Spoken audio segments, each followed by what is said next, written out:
नमस्कार दोस्तों, आपके साथ मैं हूं अभिषेक। तो देखिए, जिस घड़ी का इंतजार था वो घड़ी आ गई। महाराष्ट्र और झारखंड दो राज्यों के लिए विधानसभा चुनाव की तारीखों का ऐलान कर दिया गया है। सबसे पहले आपको बता दें कि चुनाव जो है वो कब कब होने हैं। तो झारखंड में कुल 81 विधानसभा सीटें हैं और यहां दो चरणों में मतदान होगा। पहला चरण 13 नवंबर को होगा, जिस दिन वोट डाले जाएंगे।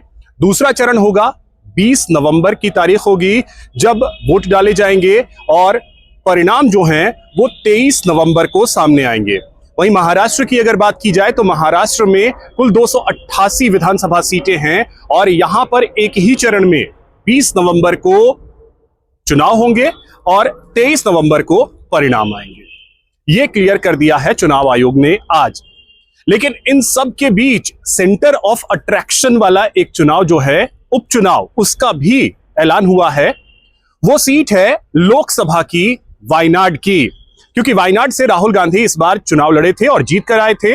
इसके अलावा उन्होंने रायबरेली से चुनाव लड़ी थी और वहां भी वो चुनाव जीत कर आए थे।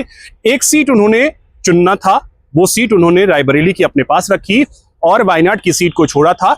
वायनाड की सीट पर 13 नवंबर को मतदान होगा उपचुनाव के तहत।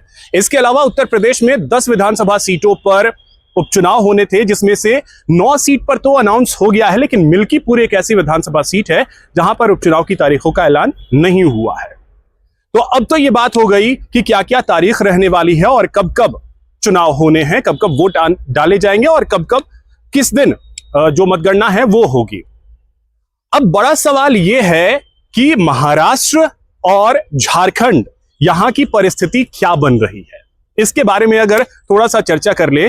क्योंकि कहा यह जा रहा था लोकसभा चुनाव 2019 के परिणाम जब आए 4 जून को कि मोदी मैजिक खत्म हो गया है और मोहब्बत की दुकान चल पड़ी है।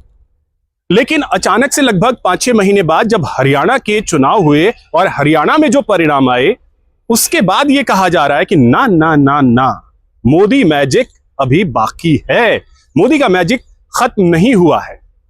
वहीं मोहब्बत की दुकान को लोगों ने नकार दिया है। अब इन सब में बड़ा सवाल यह है कि महाराष्ट्र में क्या एक बार फिर से मोदी का मैजिक चलेगा, झारखंड में क्या मोदी का मैजिक चलेगा, या झारखंड में मोहब्बत की दुकान चलेगी या महाराष्ट्र में मोहब्बत की दुकान चलेगी। दरअसल देखिए, महाराष्ट्र की अगर स्थिति आपको बताएं तो यहां पर इस बार का जो मुकाबला है 6 पार्टियां होंगी। कैसे? तो बीजेपी, कांग्रेस, ये आमने सामने होंगी। अब शिवसेना 2 धड़ों में बटी हुई है। एक एकनाथ शिंदे जो कि अभी मुख्यमंत्री हैं, वो बीजेपी के साथ हैं, और उद्धव गुट, दूसरा शिवसेना का दूसरा हिस्सा, उद्धव गुट जो हैं वो कांग्रेस के साथ है। शरद पवार की पार्टी एनसीपी, ये भी 2 टुकड़ों में बटी हुई है। अजित पवार गुट जो है वो बीजेपी के साथ है और दूसरी तरफ शरद पवार गुट जो है वो कांग्रेस के साथ है। तो क्या इसी अलायंस के साथ महाराष्ट्र में चुनाव होंगे? क्योंकि अब जो चर्चा शुरू होगी वो सीट शेयरिंग का फॉर्मूला क्या होगा, इसको लेकर के वहां चर्चा शुरू हो जाएगी। इन सब के बीच कांग्रेस के नेता राहुल गांधी का एक बड़ा बयान सामने आया है, जिसमें उन्होंने अपनी पार्टी के नेताओं को यह हिदायत दी है कि भैया पहले चुनाव लड़िए, चुनाव जीतिए, उसके बाद चीजें तय होंगी। हरियाणा की तरह स्थिति यह ना हो जाए कि अभी चुनाव भी नहीं हुआ है और आप लोगों ने अपने अपने को मुख्यमंत्री मान लिया। 3 से 4 मुख्यमंत्री चुनाव परिणाम आने से पहले ही घूम रहे हैं, इवन चुनाव होने से पहले ही घूम रहे हैं कि हाँ, हम तो मुख्यमंत्री बन रहे हैं, मुख्यमंत्री बन रहे हैं। नतीजा क्या हुआ ये कांग्रेस जानती है और इसीलिए राहुल गांधी ने सबको ताकीद किया है कि आप अपनी महत्वाकांक्षाओं को पीछे छोड़िए। इसका असर होगा क्या, यह बहुत बड़ा सवाल है। महाराष्ट्र में 288 विधानसभा सीटें हैं, बहुमत का आंकड़ा जाता है 145 का। किसके पास यह बहुमत का आंकड़ा होगा, यह 23 नवंबर को पता चलेगा। अब बात झारखंड की करते हैं। झारखंड की परिस्थिति थोड़ी सी भिन्न इस बार नजर आ रही है। हवा एक ऐसी चल रही है झारखंड में कि हां, यहां पर बीजेपी एक बार फिर से सत्ता में वापसी कर सकती है। यानी हेमंत सोरेन की सरकार से लोग खुश नहीं हैं। चंपाई सोरेन को बीच में उन्होंने जिम्मेदारी भी सौंपी। चंपाई सोरेन कुछ दिनों तक सीएम रहे, जब तक हेमंत सोरेन जेल में थे। जेल से जैसे ही बाहर आए, उसके बाद चंपई सोरेन से कुर्सी ले ली और खुद मुख्यमंत्री बन गए। कुछ लोगों का यह कहना था कि इतनी जल्दी क्या थी, चंपई सोरेन को सीएम रहने देते, चुनाव में जाते, क्योंकि 3-4 महीने बाद ही चुनाव होने थे, तो चुनाव में जाते और चुनाव जीत कर आते, उसके बाद फिर से सीएम बन जाते। लेकिन हेमंत सोरेन ने ऐसा नहीं किया। कुछ वजहें ऐसी बताई जा रही हैं कि हेमंत सोरेन को यह आभास हो गया था कि चंपई सोरेन की नजदीकियां बीजेपी से बढ़ती जा रही हैं, जिसकी वजह से उन्होंने बेहतर समझा कि चंपई सोरेन को हटाकर वापस सीएम बन जाऊं। बहरहाल जो भी परिस्थितियां रही होंगी, लेकिन हेमंत सोरेन के लिए एक बहुत बड़ी चुनौती अब खड़ी होने वाली है जब वो मैदान में उतरेंगे, चुनाव में उतरेंगे। उनके सामने एनडीए अलायंस होगा।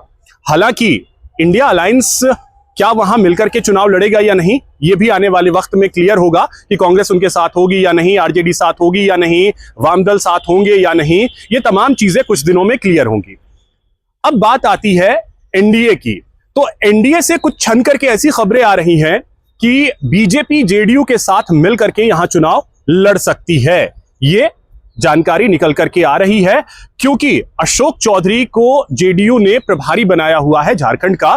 तो उनकी तरफ से यह बात सामने आई थी कि हम बीजेपी के शीर्ष नेताओं के संपर्क में हैं और हो सकता है कि चुनाव साथ मिलकर के लड़े। लेकिन एक झटका शायद बीजेपी को लग सकता है, क्योंकि कुछ खबरें ऐसी भी आ रही हैं कि चिराग पासवान खुद अपनी पार्टी को लेकर के मैदान में अकेले उतरने की प्लानिंग कर रहे हैं। तो अगर चिराग पासवान अकेले उतरते हैं तो फिर एनडीए को नुकसान हो सकता है। क्या बीजेपी ये प्रयास करेगी कि चिराग पासवान को 2-4 सीटें दे करके साथ में रखा जाए? बहरहाल जो भी परिस्थिति बनेगी वो देखना बेहद दिलचस्प होगा। तो अब बड़ा सवाल यही है कि झारखंड और महाराष्ट्र में क्या नतीजे आते हैं, कि यहां पर मोहब्बत की दुकान चलेगी या मोदी का मैजिक एक बार फिर से महाराष्ट्र और झारखंड में दिखेगा। साथ ही साथ वायनाड की सीट को लेकर के भी बहुत सारी चर्चाएं हो रही हैं कि वायनाड में हो सकता है प्रियंका गांधी मैदान में उतरे कांग्रेस प्रत्याशी के तौर पर। तो क्या चुनावी राजनीति में डायरेक्ट एंट्री अगर कहें तो वो प्रियंका गांधी इस बार करने जा रही हैं? यह भी बहुत जल्द क्लियर हो जाएगा जब टिकट बंटने शुरू हो जाएंगे तब। चलिए, तो फिलहाल इस वीडियो में आज के लिए बस इतना ही। और अगर आपको ये वीडियो पसंद आया हो तो इस वीडियो को लाइक कीजिए, शेयर कीजिए और मेरे चैनल को सब्सक्राइब जरूर कीजिए। धन्यवाद।